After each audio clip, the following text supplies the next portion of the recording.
Normally, earning respect takes years of demonstrating high character, but there are exceptions, and that's why in this video we'll cover 6 psychological tricks that you can use to command more respect almost instantly. And to do it, we'll be breaking down some of the most commanding presences that we've covered on this channel. The first trick to immediately command more respect is to upgrade your thin slice. People can make their first judgment on whether or not they like someone within just 5 seconds of seeing them. And it's dramatized, but we've all experienced the sense of liking someone as soon as we saw them, like in the scene from Crazy Stupid Love. He is funny. He looks like a carrot, honey. Who looks like a carrot? Hi.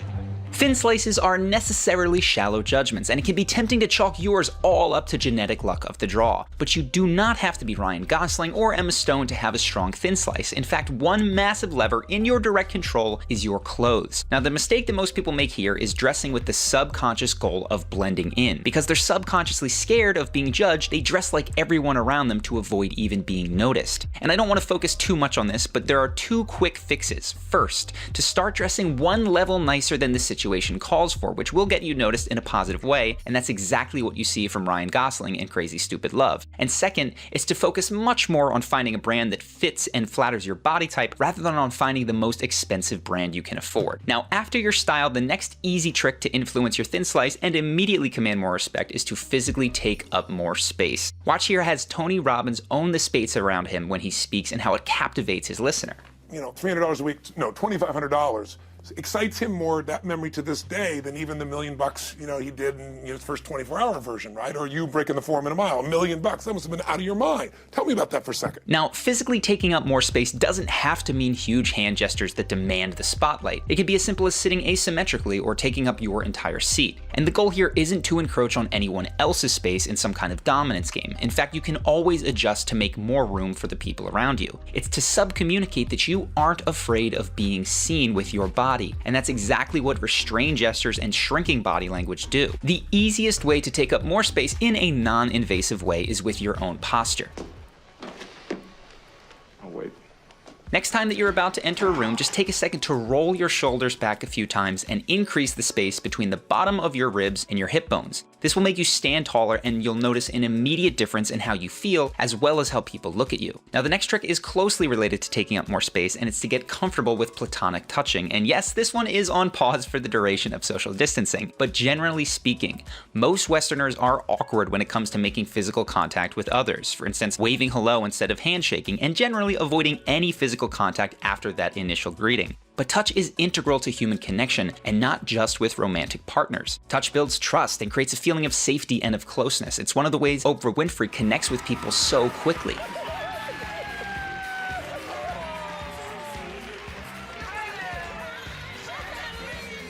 Now, obviously, this has to be done correctly, otherwise you can create discomfort. And there's 4 key principles for making sure that your touch is appropriate and well received. First, keep your touch to non-central areas of the body, like the hands, the arms, the shoulders, and the upper back. Second, keep each touch to roughly under 5 seconds. And if your touch lingers longer than that, it can start to feel creepy. Third, be a universal toucher. Give a caring touch to the people around you regardless of your attraction to them, and you'll come across as friendly and confident. But if you focus on just one person that you might have a crush on, you can seem weird and even predatory. And fourth, be mindful of how people react and of course calibrate accordingly. If you see someone stiffen or lean back, then you've gone too far and need to pull back yourself. Don't be like Seinfeld's close talker friend who is completely unaware of people's reactions. Hello, Aaron. Hello, Aaron. So how long are you folks in town? Now that we've covered body language in our first tips, let's talk about the first trick that has to do with what you say. And if you want to instantly command more respect from the people around you, then don't allow yourself to be cut off mid-sentence. Most people think it's polite to stop talking when someone interrupts them in conversation. But when you let someone bulldoze you into shutting up, you're signaling that their opinions take precedence over yours. And this is especially true in group conversation. Regardless of your political affiliation, if you've watched the Republican primaries in 2016, you saw this play a big part in Trump's ability to make his opponents look weak. As a candidate, he supports federal taxpayer funding for Planned Parenthood. I disagree with him on that. That's a matter of principle, and I'll tell you. You are the single biggest liar. You probably are worse than Jeb Bush. You are the single biggest liar. All right. This guy lied. Let me just tell you. Now, to be clear, that doesn't mean that you want to step on other people and hog the spotlight talking nonstop, or even talk more than others. But to command respect, you should always finish your sentences when you have the floor, even if someone is trying to talk over you. Watch how quickly a young Jaden Smith gives up on being heard in this next clip. But yeah, no, that is something. You guys... That'll get you really humble How really does that quickly. keep you humble? No, the truth. Well, because people sort of often ask, you know, Now compare that to Jaden's father, Will, here. what's going on the internet. But don't they just say you're cute and stuff? Like, don't No. they say great No, things no, about no, you? no. Will No. Smith, I liked him in Bad Boys, but he got some big ass ears. Dude. By coming in just a little bit louder than everyone else and making his sentence unstoppable, Will gets his joke heard, gets a big laugh from the audience, and immediately Bradley Cooper is excited to hop onto Will's conversational thread. Now, another perfect example is Russell Brand in the viral interview he did with MSNBC. I wouldn't do that. I don't want to disrespect your program. Okay, no, but you we're- did ask to see No, the I did, boots, and I you're liked a fellow English woman, so And we I felt do- obliged. Notice, he doesn't yell, he doesn't rush to finish, he simply continues unfazed at his normal pace until he's completed his thought, then he defers. If this is something you'd like to learn more about, we have a full video on how to stop people from talking over you that I'm going to link to in the top right corner and the description box below. Just one last caveat on this is most important in groups. If you're talking one-on-one with someone, you do not need to worry about this nearly as much. But moving along, the next counterintuitive psychological trick is to compliment your competition. The opposite, trying to tear down another person's successes or talents, is a great way to quickly lose respect. Even if you feel justified in your opinion, sharing it makes you look bitter and jealous. Yo, Taylor, I'm really happy for you. I'm gonna let you finish. But Beyonce had one of the best videos of all time. On the contrary, actually praising your opposition shows a confidence that very few people have. For example, here's Jordan Peterson, who is religious, speaking about atheists and atheism. There's a good case to be made for atheism. I mean, let's make no bones about it. Because you could say in some sense there's been 300, 400 years of brilliant scientists who've been doing nothing but laying the foundation for an objective empirical atheism. If you show this type of respect for an opponent's beliefs and achievements, people will immediately be more open to what you have to say, and they'll respect you for admitting that there is strength on the opposite side as well. I am here tonight to say a few words about an American hero that I've come to know very well and admire very much, Senator John McCain.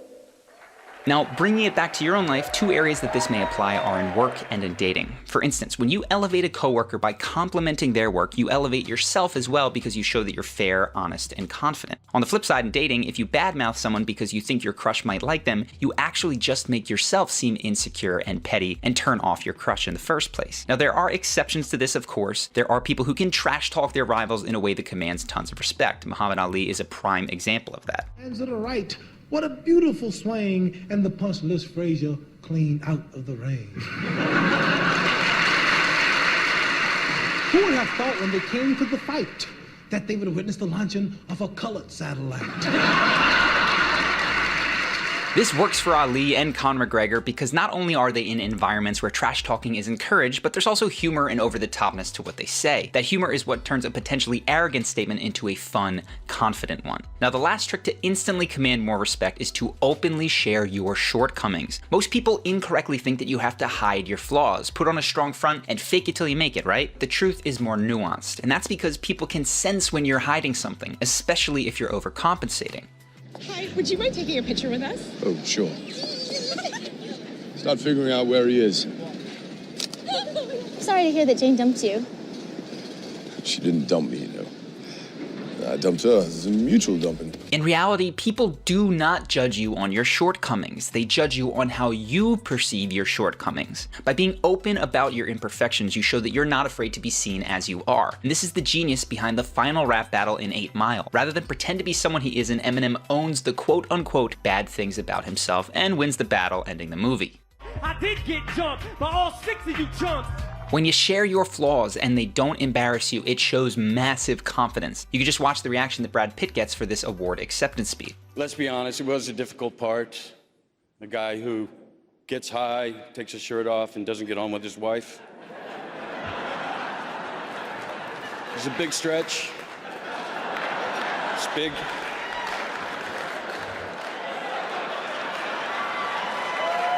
But you do need to know how to use this trick properly so that it doesn't backfire, and the key is all in the delivery. You have two strong options here. You can say your shortcomings as a joke, like Brad does here, or you can say it as a simple statement of fact with strong eye contact, no stutter, and a downward tone. I had my ass kicked by a ragged band of elves. Any man willing to paint himself in the shadow of his failures will make for far more interesting conversation this night. Come, Witcher. Take a seat by my side while I change. Now, all these tips work excellently, but they are hugely enhanced by deep, authentic confidence. And if you want to learn more about developing authentic confidence so that